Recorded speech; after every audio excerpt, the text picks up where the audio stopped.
Hai adik-adik semua, bagaimana kabarnya pada hari ini? Semoga semua dalam keadaan sehat dan selalu dalam lindungan Tuhan Yesus Kristus. Nah, pada video kali ini, Bis akan membahas tentang apa itu pendidikan religiusitas, lalu bagaimana contohnya di dalam kehidupan kita sehari-hari, dan apa tujuan dari pendidikan religiusitas ini, serta nilai-nilai apa yang terkandung di dalam seseorang yang memiliki religiusitas. Nah, sebelum memulai pembahasan kita, sebaiknya kita berdoa dulu dan menyanyikan satu lagu nanti ya. Nah, baiklah, mari kita bersatu di dalam doa. Demi nama Bapa dan Putra dan Roh Kudus. Amin. Amin.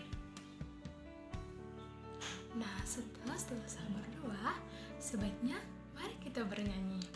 Nah, lagu kita kali ini yaitu Happy Yeye Happy Yaya.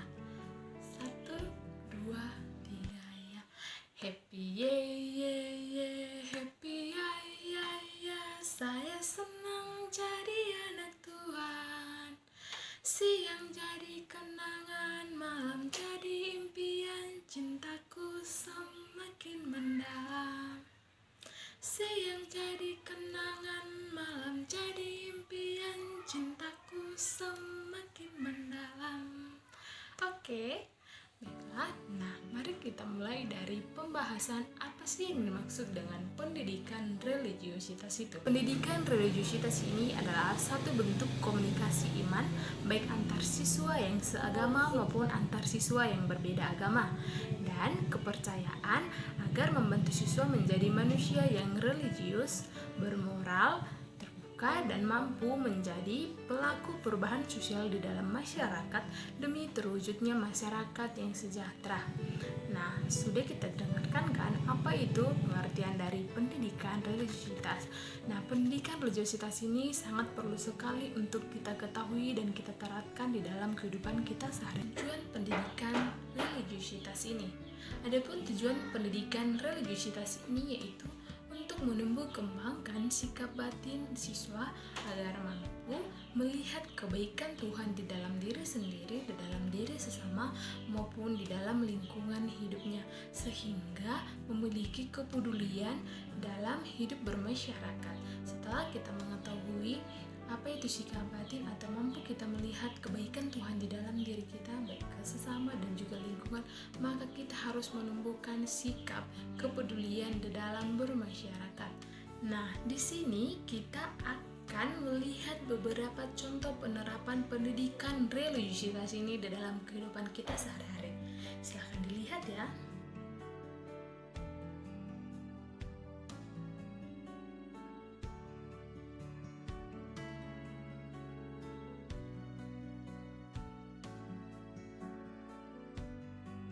Nah, adik-adik tahu tidak nilai-nilai apa saja sih yang terkandung di dalam pendidikan religiusitas ini? Nah, kita akan membahasnya satu persatu. Nilai yang pertama yang ada di dalam pendidikan religiusitas ini yaitu nilai kejujuran. Kedua yaitu nilai kepatuhan. Nah, yang dimaksud dengan nilai kepatuhan di sini yaitu kita harus patuh terhadap aturan yang sudah diberikan. Baik itu kita juga harus patuh kepada Sang Pencipta kita. Terhadap pelanggaran-pelanggaran yang sudah ditentukan, kita tidak boleh melanggarnya. Nah, begitu juga kepada orang tua. Segala aturan yang sudah diberikan orang tua kepada kita, kita harus mematuhinya. Nah, yang ketiga yaitu sikap keadilan. Sikap keadilan ini yaitu kita itu harus berani bersikap adil. Tidak boleh memandang suku, agama, ataupun jabatan. Harus bisa bersikap adil. Walaupun dalam keadaan senang atau duka, kita harus bisa membedakan mana yang benar dan mana yang salah. Kita harus bisa bersikap adil di dalam segala sesuatu. Lalu yang berikutnya yaitu sikap disiplin tinggi. Nah, sikap disiplin di sini juga merupakan nilai-nilai yang terdapat di dalam orang yang memiliki religiusitas. Nah, disiplin tinggi dimaksud di sini yaitu kita harus disiplin dalam segala hal, baik itu disiplin waktu, baik itu disiplin dalam berbicara, disiplin dalam menaati peraturan yang sudah diberikan, baik itu peraturan di sekolah, peraturan di dalam kelas, peraturan di dalam keluarga, dan juga di lingkungan masyarakat. Nah adik-adik, setelah kakak jelaskan tadi tentang pendidikan religiusitas itu, sekarang kakak ada video loh, videonya yaitu Yunus di perut ikan. Namun sebelum menonton video yang akan kakak sajikan, sekarang ambil Alkitabmu dan kakak akan menyuruh kalian membaca masing-masing buka di Yunus 1 ayat 1 sampai 17. Silahkan dibaca ya. Setelah dibaca, lalu kita menonton video berikut.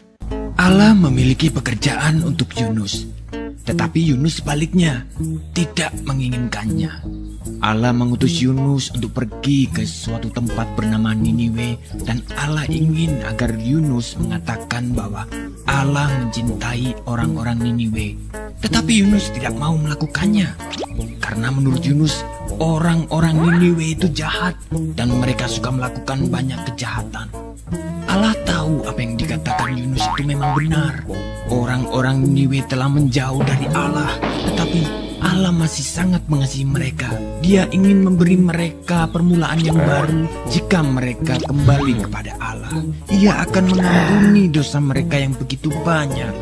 Namun Yunus menolak untuk pergi karena pikirnya mereka adalah orang yang jahat yang tidak pantas untuk diampuni. Dalam hatinya, Yunus ingin melarikan diri dari Allah dan pergi sejauh-jauhnya sampai Allah tidak dapat menemukannya.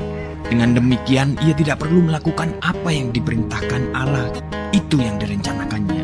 Tapi tentu saja itu bukan rencana yang baik, sebab merupakan rencana yang konyol karena dia bisa melarikan diri dari Allah, tetapi Allah akan selalu dapat mencari dan menemukannya.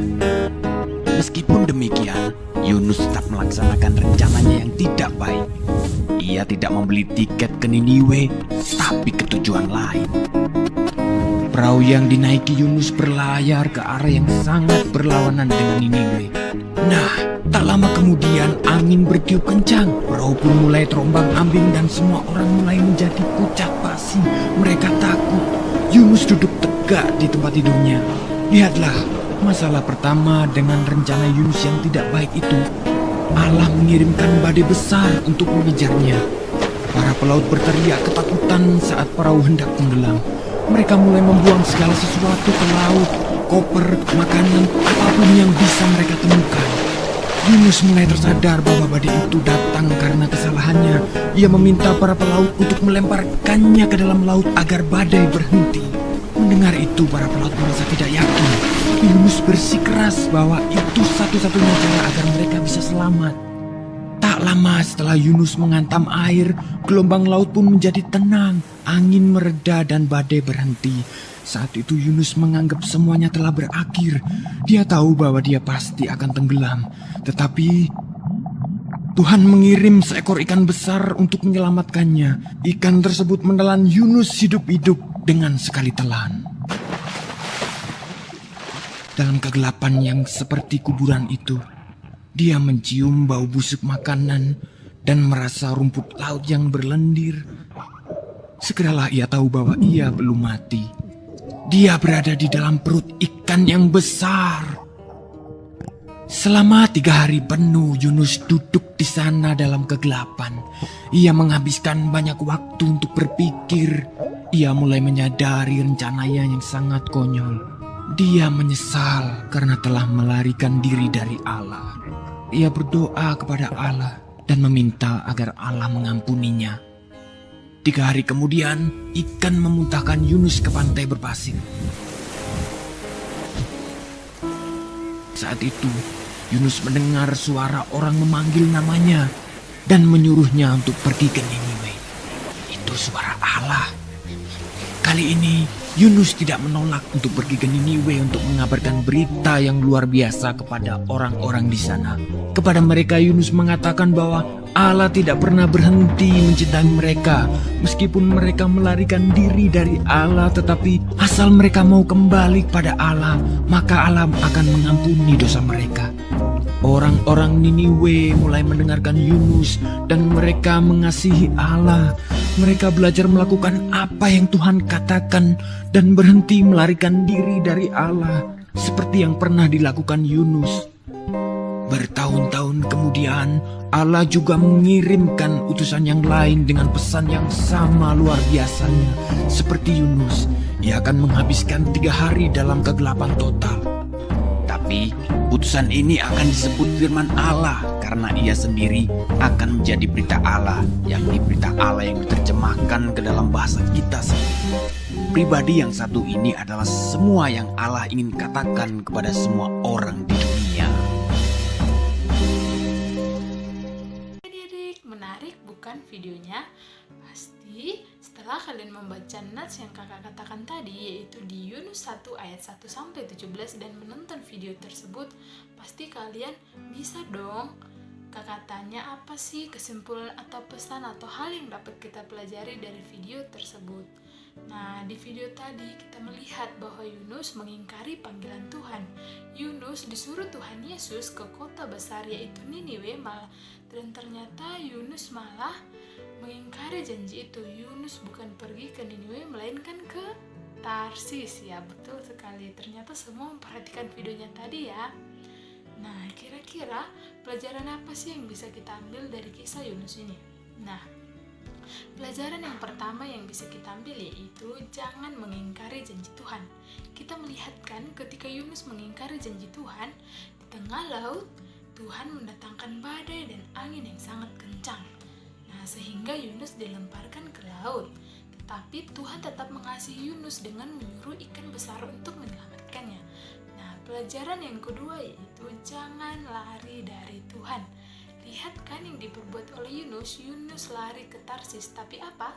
Tapi Tuhan tetap bisa menemukan Yunus. Nah, lalu pelajaran yang ketiga yaitu jangan tertidur. Nah, seperti yang sudah video yang kita lihat tadi dan juga di nats Alkitab yang sudah kita baca tadi, Yunus masih tertidur padahal suasana sudah begitu kacau dan semua orang yang di dalam kapal, baik itu nahkoda, sungguh ketakutan. Tapi Yunus masih tertidur dan semua pun orang heran melihatnya. Lalu adik-adik, pelajaran yang keempat yaitu berani berkorban seperti yang dilakukan oleh Yunus. Yunus berani berkorban dilemparkan ke laut karena dia sadar yang membuat bencana itu adalah dirinya. Walaupun semua orang yang berada di situ pertama-tama tidak yakin dengan apa yang dikatakan Yunus. Lalu pelajaran yang kelima yaitu sadar lalu berserah kepada Tuhan seperti yang dilakukan Yunus. Yunus bertobat dan sadar bahwa apa yang dilakukan itu salah, sehingga Yunus selama 3 hari 3 malam di dalam ikan yang besar itu, perut ikan itu pun memuntahkannya, dan akhirnya Yunus pun pergi ke Niniwe dan melakukan apa yang diperintahkan oleh Tuhan. Nah adik-adik, semoga kita bisa menerapkan nilai-nilai positif dari apa yang sudah kakak sampaikan, mulai dari tadi contoh-contoh pendidikan religiusitas, nilai-nilainya, dan juga dari kisah Yunus ya. Semoga apa yang kakak sampaikan pada hari ini bermanfaat. Nah, untuk menutup video kali ini, kakak akan mengajak kalian untuk bernyanyi. Kira-kira lagu apa ya? Tahu lagu Yunus di perut ikan? Kita nyanyikan bersama ya. 1, 2, 3. Yunus di perut ikan, pom pom pom. Yunus di perut ikan, pom pom pom. Karena dia dikasih Tuhan, maka dia diselamatkan. Pom pom pom. Yunus di perut ikan, pom pom pom. Yunus di perut ikan, pom pom pom. Karena dia dikasih Tuhan, maka dia diselamatkan. Pom pom pom pom. Nah, untuk menutup pertemuan kita pada kali ini, mari kita satukan hati, kita berdoa dimulai. Berdoa selesai. Baiklah adik-adik, sekian video kakak pada kali ini. Sampai jumpa di video berikutnya. Shalom, Tuhan Yesus memberkati. Dah.